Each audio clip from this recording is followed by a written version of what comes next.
No episódio anterior de Vênus Investiga, O Maníaco do Parque, em algum momento, algum psiquiatra faz uma analogia a ele gostar tanto de seios. Ela tinha mordidas em várias partes do corpo e um dos mamilos tinha sido arrancado, né? Quando entra na mata e ele começa ali ter a agressividade, ele mostra outras vítimas mortas para essa viva, entendeu?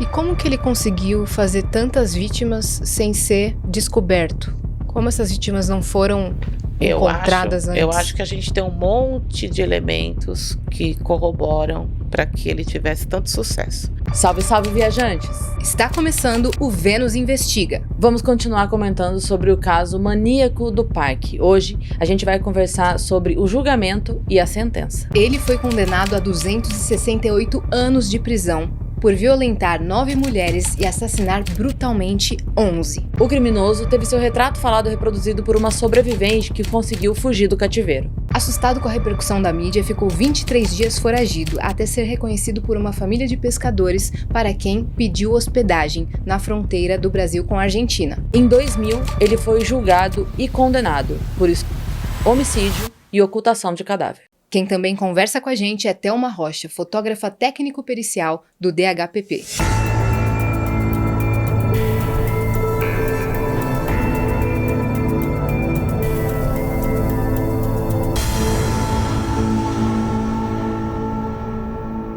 Thelma, vamos falar sobre a sentença do caso agora. Como que foi esse julgamento? Em que momento que ele decide confessar? No DHPP, né, ele confessa 11 crimes. Uma delas foi descartada, né? Então, o DHPP ele consegue arrastar 11 vítimas. Uma delas, eu não sei dizer o porquê, ou pelo tempo, ou porque não foi identificada, ou porque não tinha BO desaparecido. Uma delas foi descartada, né? Mas levou-se também em consideração todo o histórico dele de vítimas vivas, tentadas. Então ele foi condenado a mais de 250 anos. Então, não sei precisar, mas foi superior a 250, sob 11 vítimas. Uhum. Mas ele tem mais de 9 estupros, mais de 7 atentados, estelionato, ocultação de cadáver, ele foi condenado. Então ele pega mais de 250. Só que ele vai cumprir só 30. 2028 tá aí. 2028 ele sai, né? Uhum. Sobre esse julgamento, no que se baseou a defesa dele? Qual que era a alegação? O que tentaram fazer? Tentaram levar para psicopatia, e aí você tem a imputabilidade, né? Então é uma pessoa que não é completamente capaz de falar sobre os seus atos. Uhum. Porém, não conseguiu-se encaixar perfeitamente essa imputabilidade a ele. Ele foi julgado como uma pessoa comum, né? Porém, existe essa análise psiquiátrica que vai fazer o quê? Vai emitir um laudo falando que ele não é capaz, né? Então, se é uma psicopatia, isso não tem cura e ele pode vir a cometer novamente outros crimes. Uhum. Existe rumores de que antes de 2028 ele vai passar por essa análise para ver se ele é mantido preso, né? Ele está preso há quantos anos?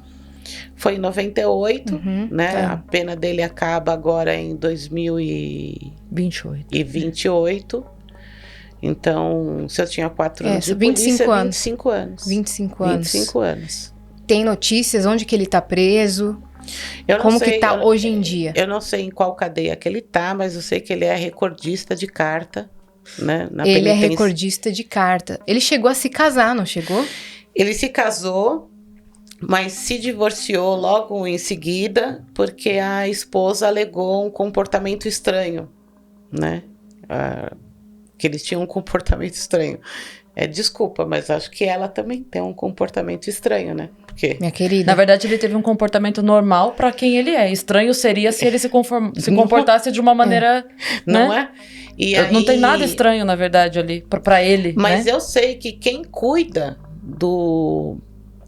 de todo esse processo judicial dele, saída, não sei o quê, é uma mulher que está com ele. Eu não sei se é a atual esposa, se é essa ex-esposa, mas é uma companheira dele que cuida de toda essa parte. Thelma, e a presença e a influência da mídia nesse caso? Como é que foi na época? Eu lembro que a porta do DHPP foi assim, parecia um estádio de futebol. O que tinha de jornalista, o que tinha de imprensa, todo mundo querendo divulgar. Por um lado foi muitíssimo bem-vindo, porque trouxe vítimas tentadas, né? Vítimas só abordadas. Então trouxe essas vítimas que o reconheceram que o reconheceram e também foi importante para você traçar uma linha do tempo, desde quando ele agia, aonde ele agia. Então foi muito importante, né? Divulgação da imagem foi excelente, né? E bateram demais nisso, né? Então, assim, eu acho que foi eu acredito que sim, foi um divisor de águas para fiquem atentos a pessoas que te abordam, sabe? Então, é o início de um trabalho, né, com violência feminina. Sim. Eu sei que, obviamente, você não responde pela polícia de forma geral, mas como você, obviamente, tem colegas e se conversam, você acredita que a punição dada para esse caso foi exemplar? Vocês têm essa... Como é que vocês veem a sentença e como foi feito? Não, eu vejo como uma punição exemplar. Eu vejo, tá? Ainda mais analisando como hoje.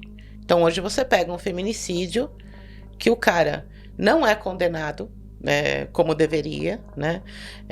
Você pega um estuprador que muitas vezes as vítimas são desqualificadas, né?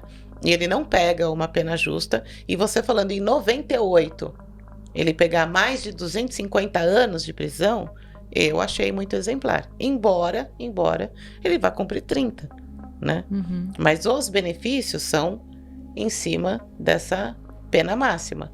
Então, acho que serviu, sim. Eu acho que foi justo. Pra gente explicar, ele vai cumprir 30, é algo para ele, é algo sobre a lei? Como é que funciona esse cálculo? No Brasil, o Código de Processo Penal, a nossa legislação, ela diz o quê? Você pode ser condenado a 300 anos. Você não vai ficar mais do que 30 anos encarcerado, né? Então, passou 30 anos, mas ele foi condenado a mais de 250. Ele vai cumprir encarcerado 30 anos. No caso dele, ele vai passar por uma avaliação psiquiátrica para falar assim, ele tem condições, sim, de passar dos 30 anos, voltar à vida social. Ou não, né? Eu espero que não, né? Mas a mente dele é que vai ser julgado por psiquiatras, né? Porque a mente dele, ele fala hoje que ele é um cara religioso, ele fala hoje que ele é um cara que tem capaz de voltar à vida normal, entendeu? E tem psiquiatras falando, não, ele vai delinquir de novo. Então, vamos ver em 2028 o que acontece. Precisa ser, de fato, um profissional para entender se o que ele está dizendo é o que ele pensa ou se ele entendeu o que precisa ser dito. Não, precisa, né? Porque se um policial ouvir o lado dele de alegação que ele tem condições de sair, esse cara é um psicopata. Ele vai estar comendo a minha mente. Eu não tenho meios, né, de... em cada palavra que ele está falando, analisar esse comportamento doentio. Muito pelo contrário, eu vou falar, caramba, poxa, né, eu não sou especialista, né? Então, por isso que tem que ser um psiquiatra, necessariamente um psiquiatra.